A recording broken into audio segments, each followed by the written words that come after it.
महाराज की जय। परम पूज्य निर्यापक श्रमण श्री संभव सागर जी महाराज की जय। परम पूज्य निस्सीम सागर जी, संस्कार सागर जी, ओंकार सागर जी महाराज की जय। परम पूज्य मुनि श्री श्रवण सागर जी महाराज की, समस्त मुनि संघ की जय।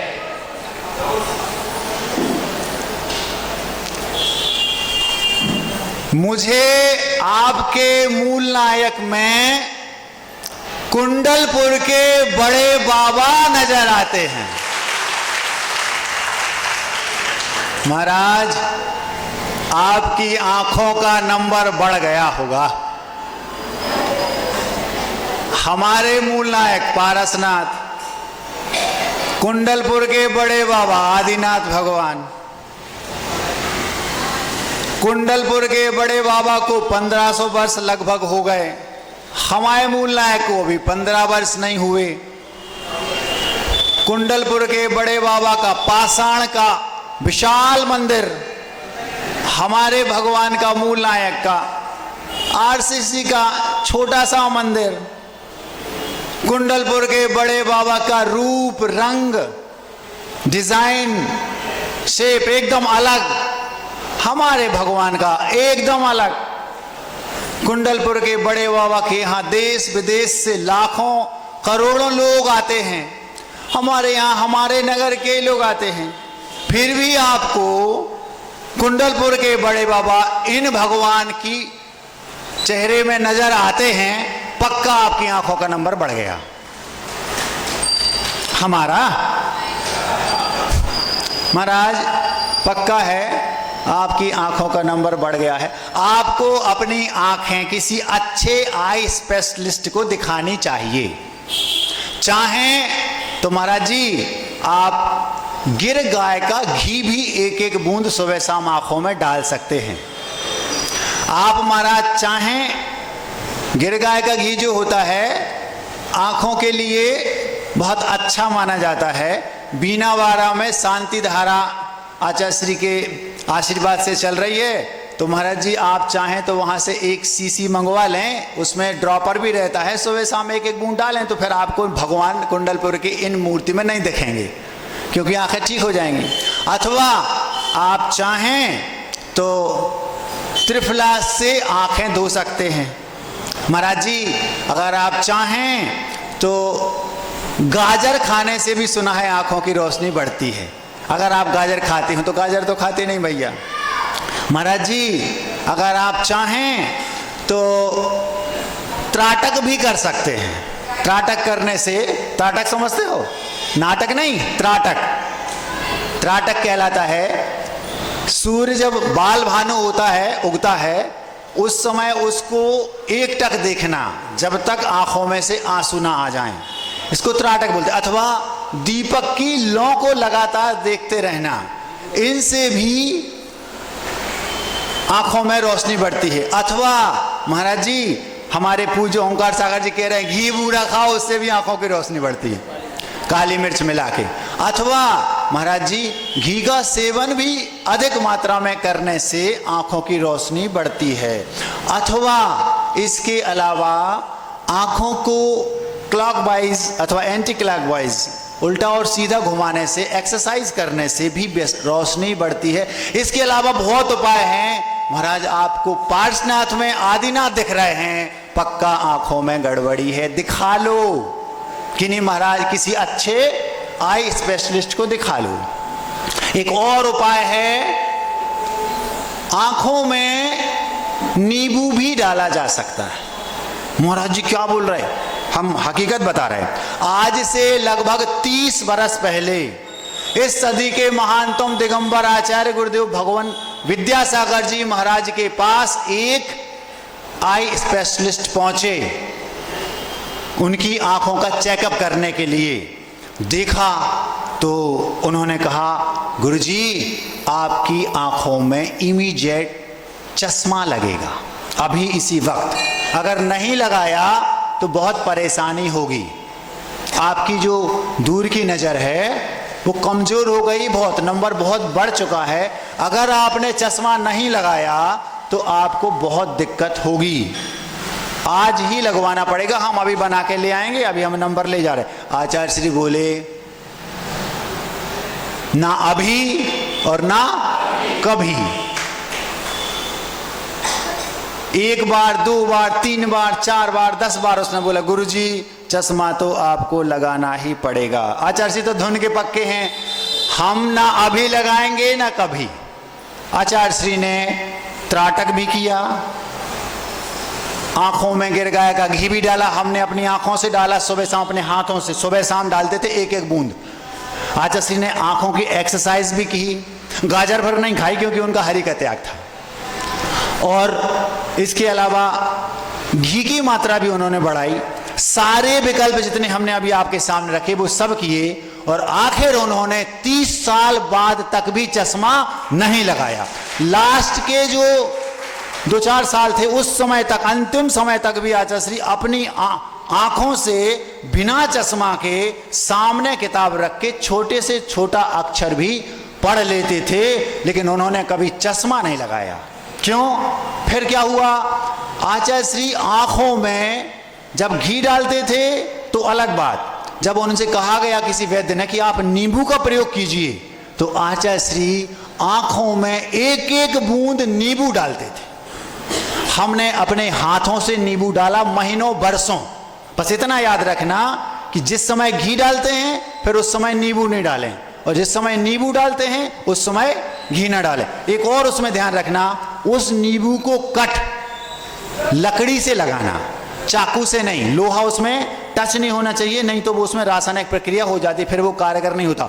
और केवल वो जिसकी आंखें ऑपरेट ना हुई हों, किसी का मोतियाबिंद का ऑपरेशन हो गया हो अथवा किसी का लेजर ऑपरेशन हो गया, वो नींबू का प्रयोग ना करे। महाराज नींबू करता क्या है? नींबू होता है क्षारी, तो वो क्या करता है कि उसमें जो कचड़े की परत चढ़ जाती है उसको काट देता है।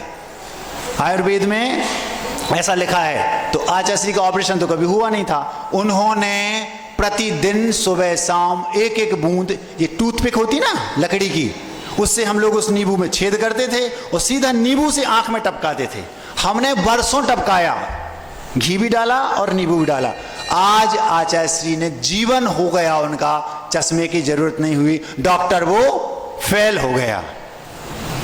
हमें हंसी आती है, वो आई स्पेशलिस्ट डिग्रीधारी था, डिग्रीधारी था, वो पिच्चीधारी को सलाह दे रहा है। बताओ, एक डिग्रीधारी पिच्चीधारी से बोला ऐसा कर लो। आचार्य श्री ने तो धुन के पक्के हैं, ठान लिया सो ठान लिया। उन्होंने कहा हम नहीं लगाएंगे तो नहीं लगाएंगे। आचार्य श्री आपकी दूरदृष्टि खराब है। जो विश्व के सबसे बड़े दूरदृष्टा हैं उनसे कह रहा है तुम्हारी दूरदृष्टि ठीक नहीं। कौन कह रहा? वो आई स्पेशलिस्ट। आचार्य श्री आपकी दूर की दृष्टि बहुत बहुत वीक हो गई है। आचार्य श्री दूरदृष्टि थे। कितने दूरदृष्टि से? इतने दूरदृष्टि थे, कुंडलपुर जब वो पहली बार पहुंचे, हम भूमिका बना रहे, घबराना नहीं, विषय बहुत अलग टाइप का है आज।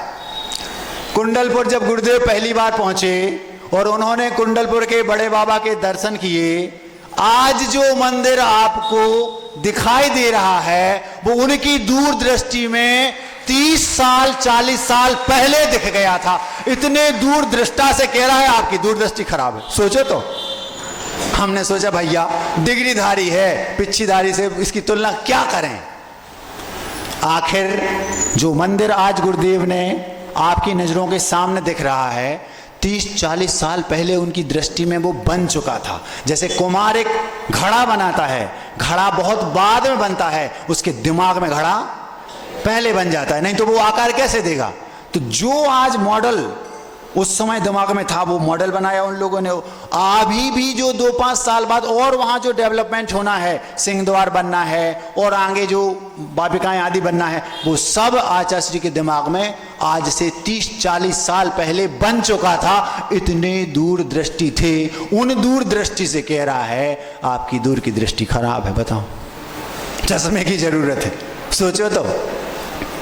फिर उस कुंडलपुर के मंदिर के बनने में कितनी भी अड़चनें भली आई हों, ऐसा भी हुआ कोर्ट में हाई कोर्ट में, फिर 8 साल तक सुप्रीम कोर्ट में हियरिंग हुई।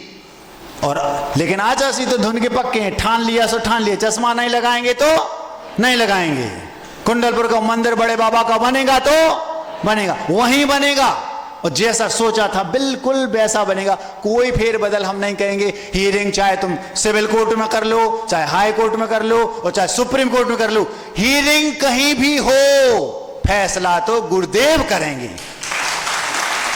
सुप्रीम कोर्ट में सुनवाई हुई, लेकिन सुप्रीमो आचार्य श्री फैसला उनने किया, मंदिर आपके सामने है। ऐसे बड़े दूरदृष्टा से वो कह रहा है आपकी दूर की दृष्टि कमजोर है। हम पगडंडी में घुस गए, वापस 4 लाइन पर आते हैं। हमें आपके भगवान के चेहरे में कुंडलपुर के बड़े बाबा का चेहरा दिखाई देता है। फिर आप वो बोलेंगे महाराज आपको चश्मे की जरूरत है, आपकी आंखें कमजोर पड़ गई हैं।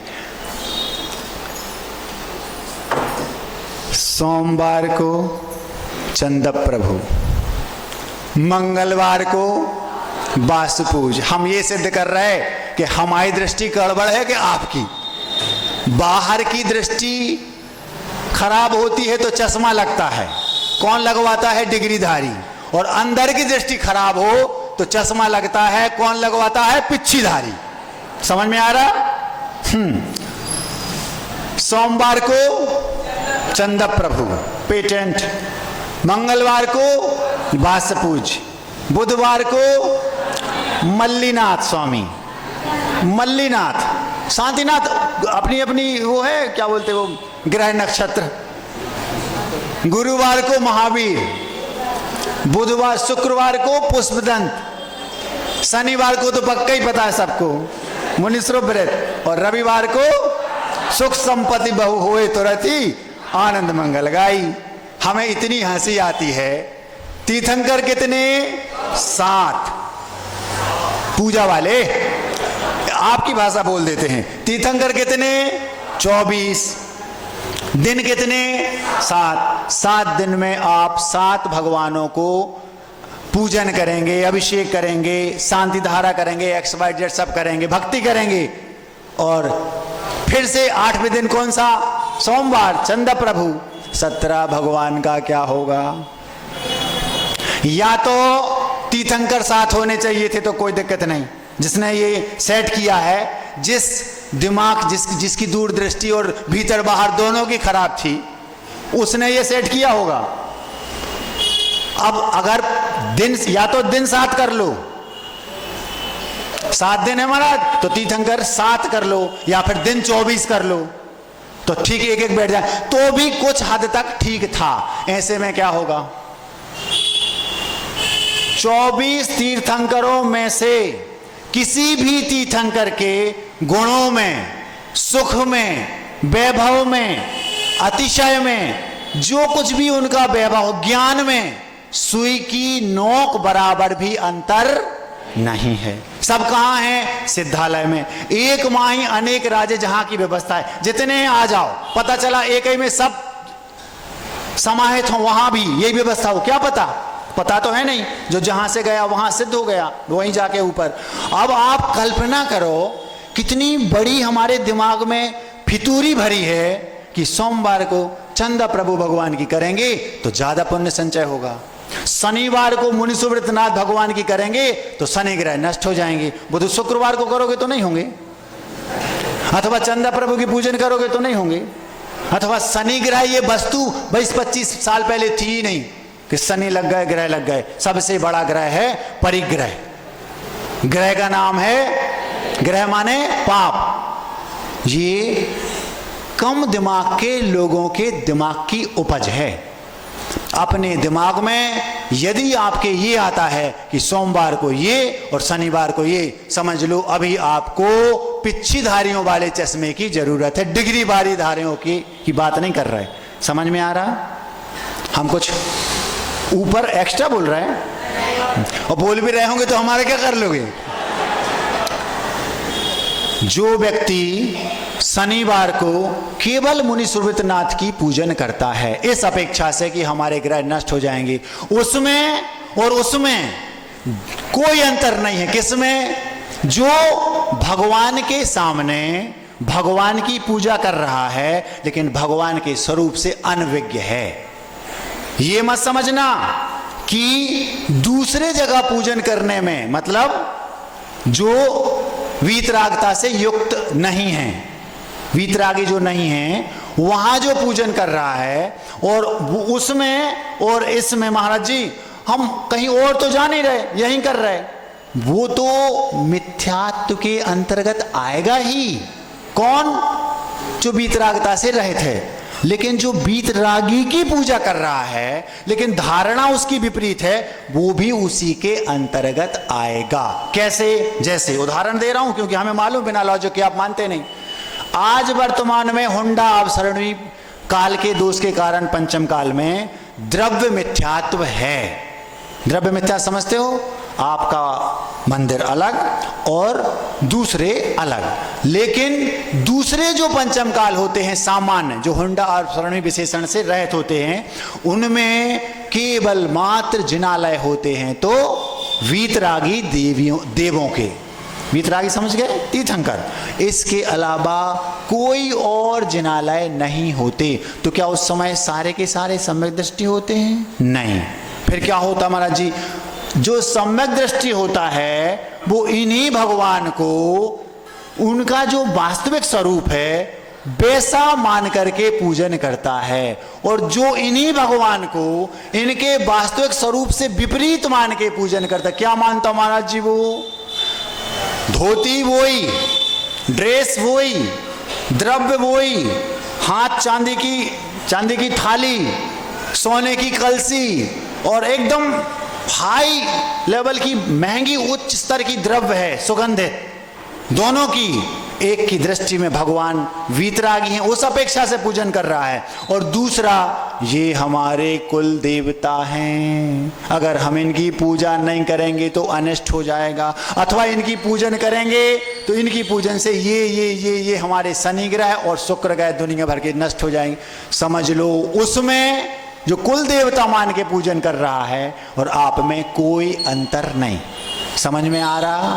बुरा तो नहीं लग रहा? हम सोच रहे भगवान बुरा लग जाए इनको, क्यों? समझ में तो आ जाए। इससे नुकसान क्या हो रहा है? तो महाराज जी फिर हम शनिवार को पूजन नहीं कर, शनिवार को मुनि सुरभितनाथ भगवान की पूजन करने में कोई बुराई नहीं, सोमवार को भी करो कोई बुराई नहीं, मंगलवार को करो कोई बुराई नहीं, और शनिवार को ही करो इसमें भी कोई बुराई नहीं। लेकिन दिमाग में ये भर लिया शनिवार को ही करेंगे तो ग्रह नष्ट हो जाएंगे, सोमवार को इनकी करेंगे तो 24 के 24 तीर्थंकर इक्वल हैं। आदिनाथ भगवान के सामने मुनि सुरभित की पूजन करेंगे तो आदिनाथ नाराज हो जाएंगे महाराज। जो नाराज होते वे महाराज नहीं, और जो महाराज होते वे नाराज नहीं। जब महाराज का ये हाल है फिर तो वे महाराजों के महाराज हैं।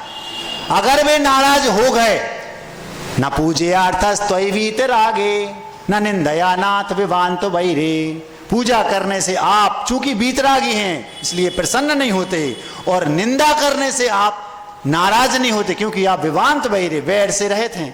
जब आप ऐसे हैं तो हम आदिनाथ में मुनि सुरभित को देखें, मुनि सुरभित में चंद्र प्रभु को देखें, चंद्र प्रभु में शीतलनाथ भगवान को देखें। ये है भगवान का वास्तविक स्वरूप। जिसकी दृष्टि ऐसी है उसकी दृष्टि ठीक है, और जिसकी दृष्टि ऐसी नहीं है उसको चश्मे की जरूरत है। कौन सा चश्मा? पिच्छीधारियों वाला, डिग्रीधारियों वाला नहीं। बात थोड़ी बहुत समझ में आ रही? तो क्या करें? कुंडलपुर के बड़े बाबा में 24 तीर्थंकर दिखने लगे, समझ लो आपकी दृष्टि जिस दिन आपके भगवान में, भगवान की प्रतिमा है पार्श्वनाथ की, आप जिस दिन जिनकी चाहो उनकी पूजा करो। क्यों? ये तो एक उपलक्षण मात्र है। क्या? प्रभु सबके गुण एक से, सबकी वैभव एक सा, सब एक ही परिवार के, कहने को उनका कोई परिवार नहीं होता। जब सब एक से हैं, जो देशना आदिनाथ ने दी वही देशना पार्श्वनाथ ने दी, वही देशना महावीर स्वामी ने दी, वही मुनि सुब्रतनाथ भगवान ने दी। फिर अंतर कहां से आ गया? कोई भी एक शब्द भी नहीं बदलते। वे कहते हैं शायद रब थी, वो कहते हैं साथ थी। नहीं, अनादिकाल से अनंत काल तक एक क्वालिटी है। जब सब कुछ एक सा है फिर ये भेद क्यों? हाँ 24 हैं, उनके चिन्ह अलग हैं, इस अपेक्षा से भेद कर लिए वो बात अलग है। लेकिन गुणों में, वैभव में, संपदा में, सुख में, ज्ञान में अंतर है, ऐसा मान के हम सोमवार को चंदा प्रभु की करेंगे तो हमारे कर्म नष्ट होंगे, ये विपरीत धारणा है।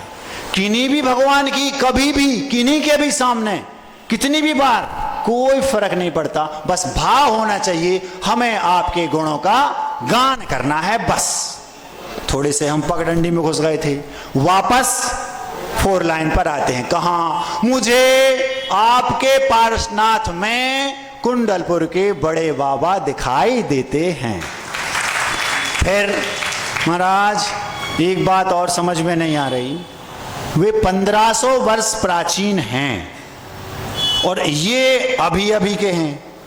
जैसे भाव इनके सामने आते हैं वैसे भाव उनके सामने नहीं आते। उनके सामने जो भाव आते हैं वो तो अल्टीमेट होते महाराज, उसकी तो कोई कल्पना ही नहीं है। ये भी बच्चों की बात है, अब तो आप लोग बड़े हो गए। महाराज जी ये तो बात हमें बिल्कुल समझ में नहीं आ रही, आप क्या कह रहे? हमने तो सुना था कि जितनी प्राचीन प्रतिमा होती चली जाती है उतना उस प्रतिमा का वैभव, उस प्रतिमा का अतिशय, उस प्रतिमा का ऑरा, उस प्रतिमा का आपसी आसपास का वातावरण अलग होता जाता है।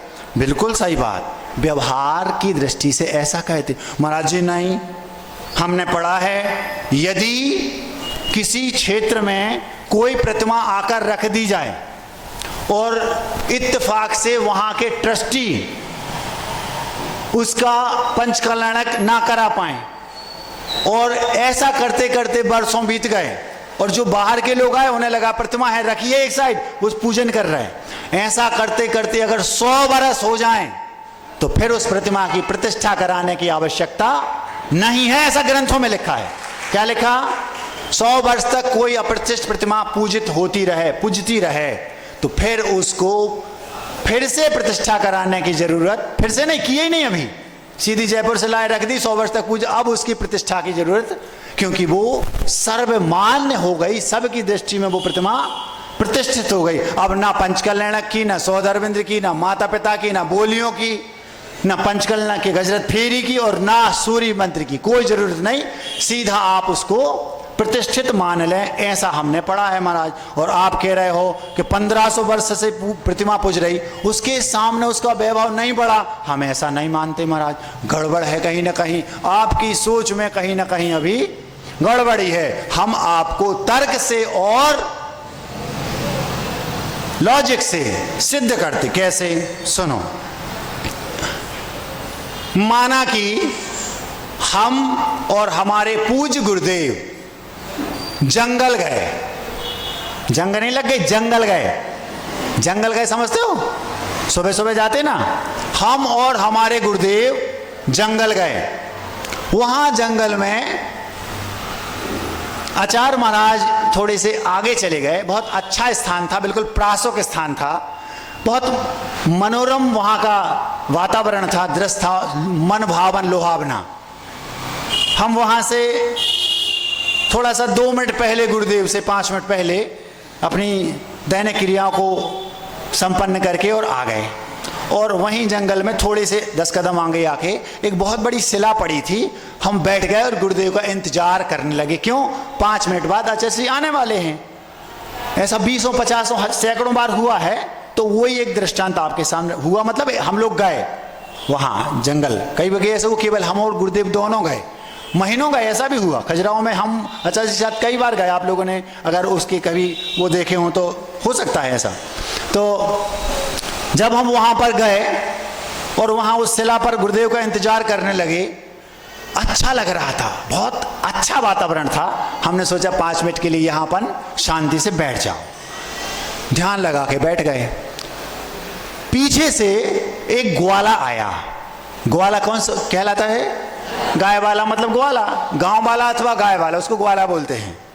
तो वो आया और जैसे उसने हमें देखा, आज तक उसने आचार्य श्री का कभी नाम नहीं सुना, आज तक कभी उसने आचार्य श्री की वैभव को नहीं सुना, उनकी ख्याति को नहीं सुना, जानता ही नहीं, देखा भी नहीं। आया और जैसे ही उसने देखा, हमें देखते ही आह भगवान तो जी ही हैं। किसको मान रहा वो? हमें। और बस नतमस्तक हो गया, भगवान आशीर्वाद दे दो। आँख खुली, देखा कि हमने देखा कोई जैनेतर व्यक्ति है, उसको और अच्छे से आशीर्वाद दे दे। क्यों? क्योंकि इतनी श्रद्धा से नमोस्तु कर रहा है।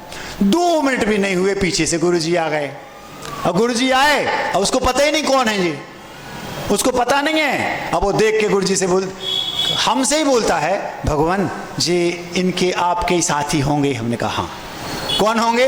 उसको ये नहीं पता कि ये हमारे पिताजी हैं। वो क्या समझ रहा है, इन्हीं के साथ कोई बूढ़े दादाजी होंगे, महाराज हैं, साथ में हो गए। क्यों ऐसा हुआ? 50 साल की साधना हो गई गुरुजी की महाराज। 50 साल की साधना के बाद देखते ही उसको उनकी ओर पलट जाना था, लेकिन उसे क्या, उसको पता ही नहीं था कुछ। हम क्या कहना चाह रहे, समझ रहे हो? हमने प्रतिज्ञा ये की है कि हमें आपके प्रभु में कुंडलपुर के बड़े बाबा दिखाई देते। मैं जो कहना चाह रहा हूं वो केवल उनको समझ में आएगा जिनके पास किराए की बुद्धि नहीं है। घर की बुद्धि जिनके पास है उन्हें समझ में आएगा। और जो हम कहना चाह रहे हैं वो तब समझ में आएगा जब उसकी दूरदृष्टि, अंदर की दृष्टि चकाचक होगी।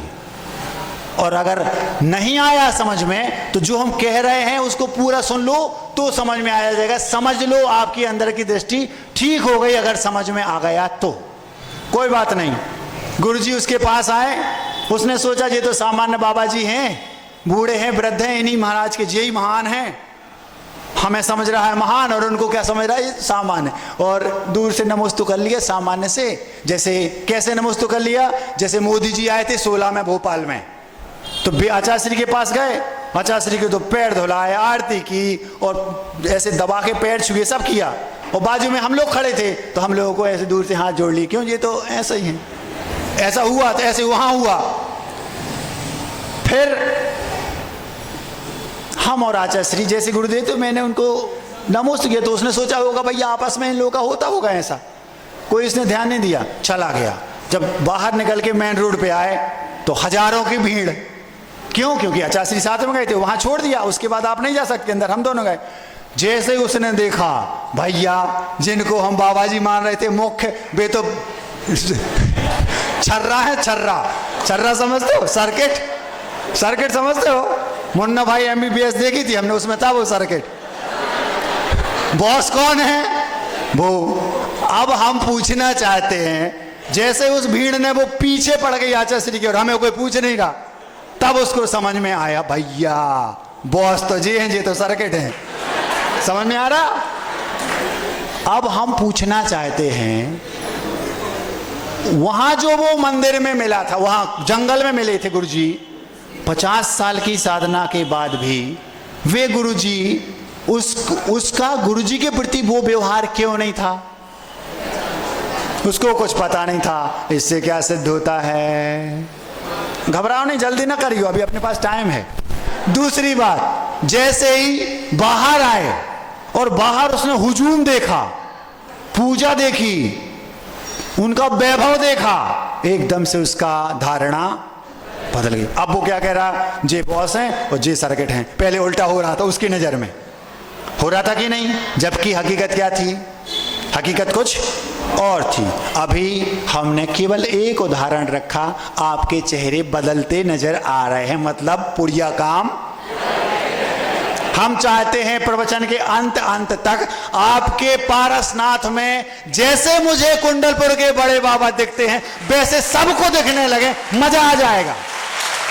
अब देखो महाराज, ये तो आपने गुरुजी की बात बताई, हमें तो आप प्राचीन प्रतिमा की बात बताओ, तब हम थोड़ा सा सोचेंगे। 2000 वर्ष पुरानी ये प्रतिमा है प्रतिष्ठित। उस प्रतिमा को आपके सामने रख दिया जाए और आपसे कहा जाए ये प्रतिमा 2000 वर्ष प्राचीन है, क्या होगा? गदगद भाव आएंगे आपको, आएंगे कि नहीं? और एक नई प्रतिमा अब भी की प्रतिष्ठित है। उस प्रतिमा के सामने आपने पूजन की भाव आएंगे कैसे? जैसे एक नए महाराज के आहार आपके यहाँ हो जाएं और एक 30 साल पुराने नए पुराने महाराज के हो जाएं, अंतर आता कि नहीं? किसी के चौके में मेरे हार हो गए, दिगंबर साधु के हार हो गए नए नए महाराज, और किसी के में मान लो हमारे संभव सागर जी के ही हो गए निर्यापक श्रमण के, तो क्या होता? अंतर आता कि नहीं? और तो हमारे तो बड़े महाराज जी के हार हुआ कि नहीं? क्यों? क्योंकि आपको 30 साल से पता है कि नहीं? अब वो जो प्रतिमा थी 2000 वर्ष पुरानी, उसको आपको देखते ही और आपने एकदम से आहा आनंद आ गया। और बाजू में बिल्कुल आज की प्रतिष्ठित प्रतिमा है, उसको आपने देखा तो नमोस्तु तो किया, लेकिन भावों में परिवर्तन है। महाराज ऐसा क्यों? खजुराहो में एक खेल खेला जाता है, खजुराहो में एक खेल खेला जाता है। फॉरेनर वहां पर आते हैं पुराने, वहां पर उनकी नजर में प्राचीनता की कीमत है, तो वहां के जो दुकानदार हैं वो क्या करते हैं, पीतल की प्रतिमा बनवाएंगे और उसमें केमिकल रंग और पानी आदि के माध्यम से उसको 2000 वर्ष पुराना जैसा दिखा देते हैं। और पाषाण के में भी यही होता है और मूर्ति धातु की प्रतिमा भी यही होता है। और उस प्रतिमा को उन फॉरेनर्स को, चूंकि ये प्राचीन है सर, 2000 वर्ष पुरानी है, 2000 years old सर प्लीज, ये वो ऐसा करके और वो 100 गुने ज्यादा दाम में बेचते हैं। यदि उसी प्रतिमा को वे सीधी की सीधी नई है, उसी को नई है ऐसा करके बेचेंगे तो वो 100 गुने कम रेट में भी वो नहीं लेते। क्यों? क्योंकि कला की कीमत है प्राचीनता की उनकी नजरों में। नई कला तो उनके पास तुमसे ज्यादा टेक्नोलॉजी है, उन्हें प्राचीनता चाहिए। कुंडलपुर का मंदिर खजुराहो के मंदिरों से भी कई गुना ज्यादा कार्विंग उसमें है, भव्य है, विशाल है, पत्थर का है, लेकिन एक भी फॉरेनर वहां नहीं आता। क्यों? क्यों नहीं आता? क्योंकि सबको पता है नया है। और खजुराहो में 1500 वर्ष पुराना है, 1200 वर्ष पुराना, इसलिए वहां लाइन लगी रहती है। एयरपोर्ट भी है, विदेशी लोग आते, हमने अभी चातुर्मास किया था 2 साल पहले, हर दिन 200-500 लोग तो आते ही थे। क्यों? क्योंकि प्राचीनता की कीमत है। अब यदि वो जो प्राचीन प्रतिमा उनको बना के दी उनने, हम पूछना चाहते हैं वो प्राचीन थी कि नहीं? धारणा में उनके क्या भर दिया? कितने की खरीदी? 100 गुनी ज्यादा। और नई जो थी ओरिजिनल वो दे दें तो? अब अगर उनको वास्तव में 2000 वर्ष पुरानी प्रतिमा है और उसको घिस के नया करके दे दें, सर ये बिल्कुल आज की है, क्या होगा? अरे महाराज 2000 वर्ष से पूज रही है, इसमें इसको तो पुरानी है तो इसका प्रभाव होता ना, होना तो चाहिए। कहां गया आप प्रभाव? महाराज जी आप क्या कहना चाह रहे हैं? हम बस यही समझाना चाह रहे हैं कि आपके पारसनाथ में आपको कुंडलपुर के बड़े बाबा दिखने लगे बस। महाराज जी अभी भी समझ में नहीं आया। तीसरी बात, घड़ी तेज हो गई लेकिन हम अपनी बात पूरी करेंगे क्योंकि कोई हमें रोक तो सकता नहीं। एक 2000 वर्ष पुरानी प्रतिमा और एक नई प्रतिमा आपके सामने रखी है। 2000 वर्ष पुरानी प्रतिमा को आप पूजा कर रहे हैं और नई प्रतिमा में वो भाव नहीं लग रहा है। अब हमने वो ही किया जो खेल खजुराहो में खेला जाता है, नई प्रतिमा को 2000 वर्ष पुरानी कह के आपके सामने रख दिया। आपकी धारणा क्या बनी? ये 2000 वर्ष पुरानी है, कैसी पूजा करोगे बताओ? और जो पुरानी थी उसको घिस पास के चकाचक करके और नई करके रख दिया, अभी की है, क्या होगा? इससे क्या सिद्ध होता है? आपकी अंदर की जो दृष्टि है उसमें चश्मे की जरूरत। तो महाराज जी फिर 1500 वर्ष पुरानी प्रतिमा है, उसका ऑरा, उसका जो प्रभाव, उसका क्या प्रभाव हमारी धारणा में है। तो महाराज जी फिर वो गलत है क्या? गलत नहीं है। हम खुद वहां जाते हैं कुंडलपुर के बड़े बाबा के सामने, उनके सामने जाते ही रोमांच निकलता है, रग रग एकदम एक एक रोम रोम पुलकित हो जाता है। क्यों? 1500 वर्ष प्राचीन प्रतिमा है। अब हम पूछना चाहते हैं, किसी की आदिनाथ की प्रतिमा वो है और आदिनाथ की प्रतिमा माना कि आपके भगवान की है। प्रतिमा किसकी? दोनों के गुणों में कोई कमी, दोनों के वैभव में कोई कमी, दोनों एक ही हैं, तो फिर उसमें और इसमें हमारी दृष्टि में जो अंतर आ रहा है वो हमारी ऊपर की उच्चता की कमी का प्रतीक है। तो महाराज जी फिर हमें वहां नहीं जाना चाहिए? ये नहीं कह रहे कि नहीं जाना चाहिए। कल परसों 2 दिन पहले एक वक्तव्य में ये बात आई थी, तो ऊपर खोली नंबर 9 में एक सज्जन हमारे पास गए और बोले महाराज जी ऐसा तो है ही नहीं। उनका प्रश्न था महाराज जी आप फिर इसका उत्तर दीजिए। किसका? इसका उत्तर दो कि महाराज जी प्राचीन प्रतिमा में भाव क्यों लगते हैं, नई में क्यों नहीं लगते? तो हमने जो 3 बातें रखी आप इसका उत्तर दे दो। ऐसा होता कि नहीं? अभी हमने बम नहीं फोड़ा, अभी तो हमने पुड़िया छोड़ी है, बम तो हम फोड़ने वाले हैं। ये तो भूमिका बनी है। महाराज प्राचीन जो प्रतिमा है कुंडलपुर के बड़े बाबा की, उनके सामने जो भाव आते हैं वो यहां नहीं आते। ऐसा क्यों? इसीलिए हमने शुरुआत की, हमें तो उनमें और इनमें कोई अंतर, क्योंकि वो भी ये भी यही 24 के 24 इक्वल। फिर जो हमारी धारणा है वो और इसमें अंतर कहां आ रहा? अभी एक उदाहरण और सुनो, तब आप अच्छे से बात करेंगे हमसे। आचार्य श्री से उस वैद्य ने कहा था कि आपकी जो दृष्टि है दूरदृष्टि वो कमजोर पड़ गई, और जो जबकि आचार्य श्री दूरदृष्टा थे। कैसे? आज से 40-30 बरस पहले गुरुजी हमारे जो बाजू में पूज्य ओंकार सागर जी बैठे हैं, इनकी जो जन्मस्थली है महाराजपुर, ये सामान्य महाराज नहीं है, ये महाराजपुर के महाराज हैं। वो महाराजपुर के पास बीनावाड़ा है। 30 साल पहले आचार्य गुरुदेव बीनावाड़ा पहुंचे जब पहली बार, और शांतिनाथ भगवान के दर्शन किए तो गदगद हो गए। आहा, वो क्षेत्र मामा भानेज के नाम से प्रसिद्ध है। हमारे ओंकार सागर जी और संस्कार सागर जी दोनों की दीक्षा का कारण वो मामा भानेज मंदिर ही था। आचार्य श्री बोले मामा भानेज का मंदिर है, क्षेत्र प्रसिद्ध है मामा भानेज के मंदिर से, तो अपन मामा भानेज दोनों को यही दीक्षा दो। तो ये है भानेज, वो है मामा पूर्व के। तो इसी निमित्त से उन्हें इन दोनों को वहां दीक्षा दी गई।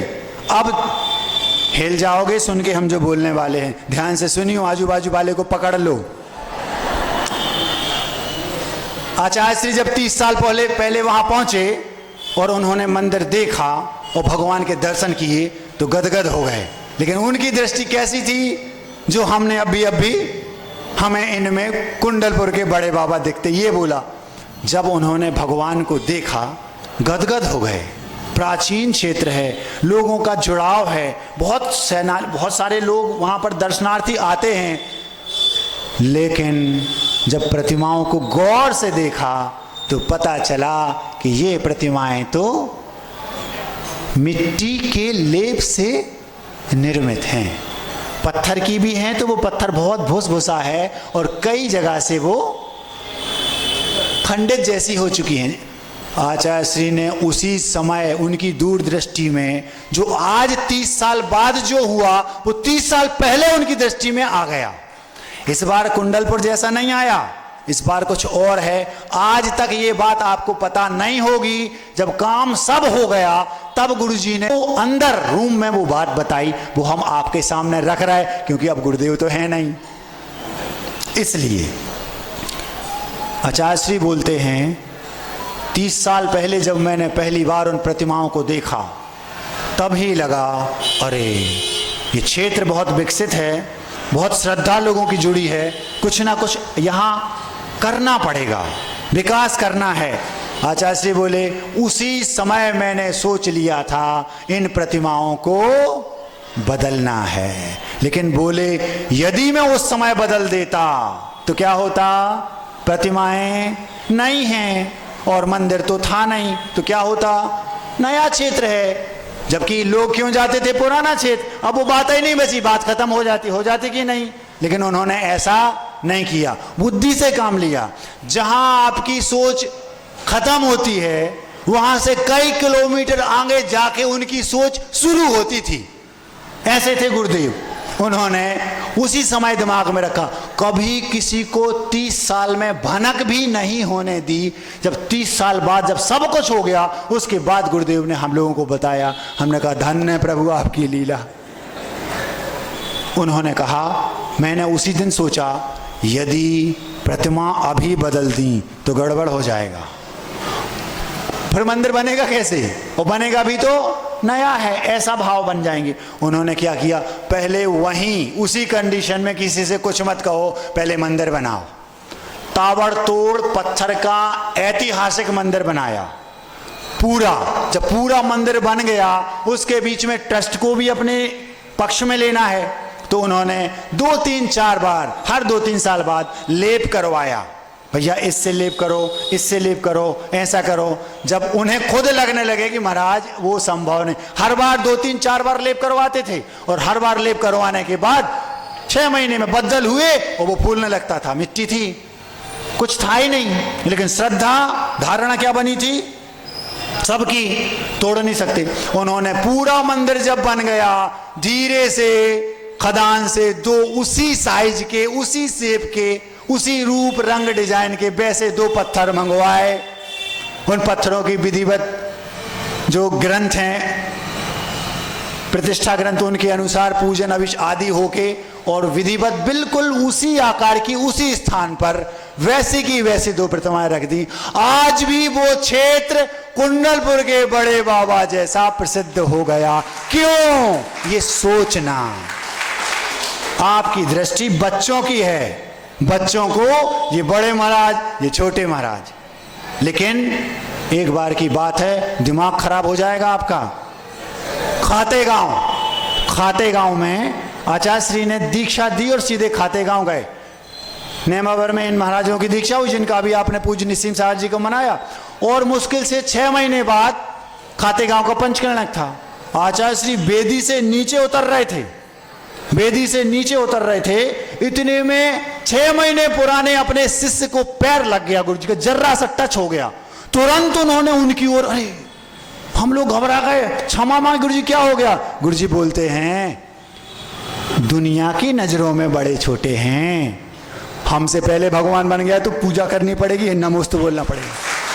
ये विशाल दृष्टि थी गुरुदेव की, जिसकी दृष्टि ऐसी हो जाती है उसको पारसनाथ में कुंडल के बड़े बाबा नजर आएंगे।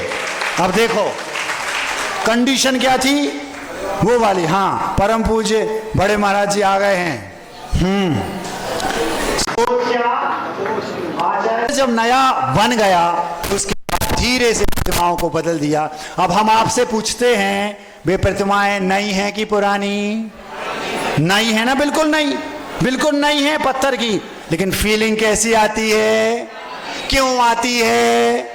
क्योंकि धारणा 5 दिन पहले कहा था, 4 दिन पहले, इसके पहले वक्तव्य में, कि जो प्रतिमा है उस प्रतिमा में अतिशय चमत्कार नहीं होता। चमत्कार कहाँ होता है? श्रद्धा में। ये आपने सिद्ध कर लिया था तर्क से, लॉजिक से। आज ये कहा कि धारणा में, हमारी धारणा में बना है कि पुरानी है, नई है। वस्तुतः भगवान तो, हमारी फोटो, महाराज जी की फोटो अभी खींचो, यहां लगा दो और एक लंदन में लगा दो। महाराज जी लंदन की फोटो अच्छी है, ये अच्छी नहीं। अरे किसकी है फोटो? शंभो सागर जी, पूज्य शंभो सागर जी की है कि नहीं? जिसकी ऐसी दृष्टि हो गई, उसको पारसनाथ में कुंडलपुर के बड़े बाबा नजर आएंगे। जिसकी ऐसी दृष्टि नहीं है, वो अभी दूर दृष्टि वाला, उसको अभी पिच्छीधारियों से ट्रीटमेंट कराने की जरूरत है। जिसकी बाहर की दूरदृष्टि खराब है, उसको डिग्रीधारियों से ट्रीटमेंट कराना पड़ेगा, और जिसकी अंदर की दृष्टि में अभी अंतर है, उसको पिच्छीधारियों से ट्रीटमेंट कराना पड़ेगा। जिसकी अंदर की दृष्टि चकाचक हो गई, समझ लेना वो सोमवार को मुनिसोबत की पूजा करेगा और शनिवार को महावीर की, कुंडलपुर के बड़े बाबा के सामने पारसनाथ की करेगा और पारसनाथ के सामने आदिनाथ की। क्यों? क्योंकि सबके गुण इक्वल हैं। तो वे महाराज जी फिर वहां ना जाएं, यहीं आ जाएं, यहीं करें। आपको वहां फीलिंग आती है, आप वहां जाइए, जाना चाहिए, हम भी जाते हैं, आनंद आता है, लेकिन हृदय की विशालता को बढ़ाओ। ये छोटी सोच कहलाएगी। मारा भगवान है 7, दिन है 7 और तीर्थंकर है 24, पे 17 का क्या होगा? या तो इसका जवाब दे दो। बात समझ में आ रही? बुरी तो नहीं लगी? लग भी जाओगे तो हमारा नहीं शिकायत कर दोगे महाराज जी से। ठीक है, ज़्यादा समय ना लेते हुए, क्योंकि अब महाराज जी आए हैं तो कोई विशेष बात होगी इसलिए आए हैं, तो महाराज जी को आपको सुनेंगे हम। ये जो अपनी आगे की जो कौन सा द्वात्रिंशति का, उसका अब हम अपन कल करते हैं। आपको मिठाई जरूर खिला दे रहे, क्योंकि उसके वो हमारी दुकान जो चलती उसी से चलती है, मिठाई से। ठीक है।